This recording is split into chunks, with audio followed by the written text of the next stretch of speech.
શ્રી શારદા સેવા સંઘ દ્વારા બાપુનગર પોલીસ સ્ટેશન આગળ વિનામૂલ્યે ઊંધિયાનું વિતરણ કરવામાં આવ્યું। વિગતવાર જો વાત કરીએ તો ઉત્તરાયણના પાવન પર્વ તહેવાર નિમિત્તે બાપુનગર પોલીસ સ્ટેશન આગળ શ્રી શારદા સેવા ટ્રસ્ટ દ્વારા જરૂરિયાતમંદ લોકોને વિનામૂલ્યે ઊંધિયાનું વિતરણ કરવામાં આવ્યું હતું અને લોકો ઊંધિયું લેવા માટે લાંબી લાઇનની કતારોમાં જોડાયા હતા અને સેવાભાવી સંસ્થા દ્વારા લાઇનમાં ઊભેલા તમામ લોકોને ઊંધિયું ખવડાવવાનો લહાવો લીધો હતો। આ સેવાના કાર્યક્રમમાં અમદાવાદ શહેરના પૂર્વ મેયર અને બાપુનગર વિધાનસભાના કોંગ્રેસ પક્ષના પૂર્વ ધારાસભ્ય એવા શ્રી હિંમતસિંહ પટેલ પણ હાજર રહ્યા હતા। તેઓએ પણ પોતાના હાથે જરૂરિયાતમંદ લોકોને ઊંધિયું વિતરણ કર્યું હતું અને આ સેવામાં હાજર કાર્યરત રહીને સેવાનો લાભ લીધો હતો। શારદા સેવા ટ્રસ્ટ દ્વારા છેલ્લા 3-4 વર્ષથી ઉત્તરાયણના પાવન પર્વ તહેવાર પર મધ્યમ વર્ગના જરૂરિયાતમંદ લોકો સુધી વિનામૂલ્યે ઊંધિયું વિતરણનો કાર્યક્રમ રાખતા હોય છે અને સાથે સાથે જે ગરીબ લોકો ભૂખ્યા ન રહે તેઓનું પણ દર શનિવારે 500થી 700 માણસને નિયમિતપણે જમણવાર કરાવરાવે છે। ઉત્તરાયણના પાવન પર્વ તહેવાર નિમિત્તે શ્રી શારદા સેવા સંઘ દ્વારા વિનામૂલ્યે ઊંધિયા વિતરણને લઈને આ કાર્યક્રમમાં સેવા આપવા આવેલા બાપુનગર વિધાનસભાના પૂર્વ ધારાસભ્ય શ્રી હિંમતસિંહ પટેલે અને શ્રી શારદા સેવા સંઘના આયોજકોએ શું કહ્યું મીડિયા સમક્ષ જુઓ આ તેજ નેત્ર ન્યૂઝના રિપોર્ટર રાકેશ પંચાલનો ખાસ અહેવાલ।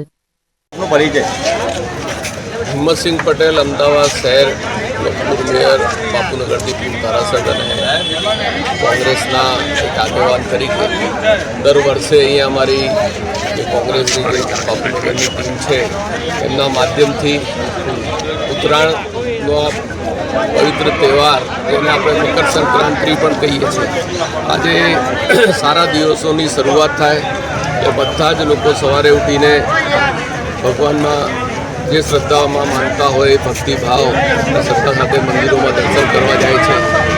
ગાયને ઘાસચારો નાખે અને બને એટલું આજે ખુદનું કામ તમામ સમાજો મારફતે કરવામાં આવે છે।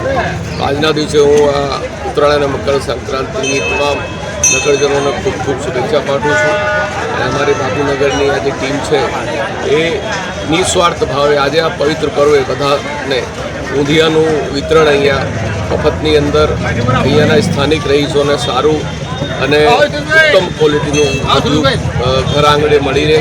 અહીંયા ગણેશ મંદિર, બોદ્રાજી માતાજીનું મંદિર અને આ એક શનિદેવનું મંદિર આ અમારા બાપુનગરનો એક ખૂબ જ પવિત્ર સ્થળ અને ચોક છે અને ત્યાં અનેક અમારી કોંગ્રેસ પાર્ટીની જે ટીમ છે ક્યારેક મેડિકલ કેમ્પો કરવા, ક્યારેક બીજા ગરીબ લોકોને રીતે કોઈને અનાજ ના હોય તેનું અનાજનું વિતરણ કરવું, એવા અનેક સામાજિક કાર્યો અમારી જે સંસ્થા છે ભાઈ અનિલભાઈ થલોડિયા અને એમની તમામ જે ટીમ છે એમની સાથે જોડાયેલા તમામ સંસ્થાની અંદરો છે એ લોકો ખૂબ સામાજિક ભાવથી જનસેવા એ પ્રભુ સેવા અને માનવ ધર્મ સૌથી મોટો ધર્મ છે એ દિશાની અંદર અહીંયા કોંગ્રેસની ટીમ તમામ અમારા સાથી મિત્રો વડીલો બધા જ સાથે મળીને એકબીજાને સહાયરૂપ થઈને લોકોને મદદરૂપ પણ થાય છે અને સારું કાર્ય પણ કરે છે।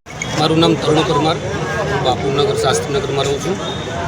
શારદા સેવા સંઘ દ્વારા જે પણ કાર્યો કરે છે, બાળકોની ફીથી લઈને વિધવા પેન્શન, બાળકોને જરૂર પડે તો ચોપડા વિતરણ, શારદા સેવા સંઘ છેલ્લા 5-7 વર્ષથી એની સાથે સંકળાયેલો છું। હરેક શનિવારે ગરીબ બાળકોને મફત જમાડવાનું, હરેક મકર સંક્રાંતિ 14 જાન્યુઆરીએ મફત ઊંધિયાનું વિતરણ કરે છે। તે બદલ શારદા સેવા સંઘને હું હાર્દિક શુભેચ્છાઓ પાઠવું છું અને હું હરેક વખતે તેમના સંસ્થાનો લાભ લેવા, તેમની સાથે મદદ કરવા ખડે પગે ઊભો રહું છું। આનાથી પણ સારા કાર્યો કરે તેવી એમને શુભકામનાઓ પાઠવું છું। સોમાભાઈ છે અને હું બાપુનગર રહું છું અને શારદા સેવા સંઘ સાથે હું ઘણા વર્ષોથી કાર્ય કરી રહ્યો છું અને શારદા સેવા સંઘ હર ઉત્તરાયણના દિવસે જરૂરિયાતમંદને ઊંધિયાનું વિતરણ કરે છે અને હર શનિવારે ભૂખ્યાને ભોજન કરે છે। એમાં 500થી 700 પબ્લિક હર શનિવારે ભોજન લે છે। આવું કાર્ય અમે કરીએ છીએ અને સદા અમને દાતાશ્રીઓ બી આપી રહ્યા છે દાન અને એનાથી અમે આગળ કાર્ય બી કરતા રહીશું અને બાળકોને શિક્ષણ માટે ચોપડા, બગલ રહેલા અને શિક્ષણની સહાય માટે ફીની બી અમે મદદરૂપ કરીએ છીએ।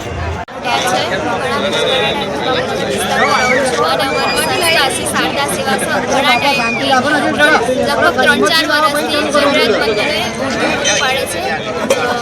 ડ્રાઈવર પર દરેક ઘરની પરિસ્થિતિ સારી હોતી નથી કે તેઓ સારું હોઈ શકે કે સારી તહેવાર ઉજવી શકે. તો જસ્ટ આ અમારો નાનો એવો પ્રયાસ છે કે થોડા 1500થી વધારે લોકોને અમે ઊંધિયું પૂરું પાડીએ છીએ અને એમાંથી 10 લોકો બી જો ખુશ થાય તો અમારી સફળતા થઈ કહેવાય. અમારા માટે કેટલા વર્ષોથી કાર્યક્રમ ચાલુ રહ્યો હતો? 3 થી 4 વર્ષથી આ ઊંધિયાનો કાર્યક્રમ કરીએ છીએ અને ઘણા ટાઈમથી સાદા સેવા સંઘ દર શનિવારે જરૂરિયાતમંદોને 500 થી વધારે જરૂરિયાતમંદ લોકોને ખાવાનું પૂરું પાડે છે દર શનિવારે. અને જે વિદ્યાર્થીઓને ચોપડાની જરૂર હોય તેમને ચોપડા પુસ્તકો પણ પૂરા પાડે છે અને બીજા ઘણા એવા સેવાના કાર્યો પણ કરે છે. કે આપનું નામ? બાપુનગર વિસ્તારમાં રહું છું અને ઘણા ટાઈમથી અહીંયા અમારા વિસ્તારમાં શ્રી અમિતભાઈ ખલોટિયા અને રસિકભાઈ કૈલકર જરૂરિયાતમંદોને દર શનિવારે ભોજન પૂરું પાડે છે અને છેલ્લા 3-4 વર્ષથી અહીંયા ઊંધિયાનો કાર્યક્રમ કરે છે જેથી જરૂરિયાતમંદ પરિવારને સારું ભોજન મળી શકે અને તેઓ સારી રીતે તેમનો તહેવાર ઉજવી શકે. તેઓ જરૂરિયાતમંદ વિદ્યાર્થીઓને અભ્યાસ લગતા પુસ્તકો પૂરા પાડે છે અને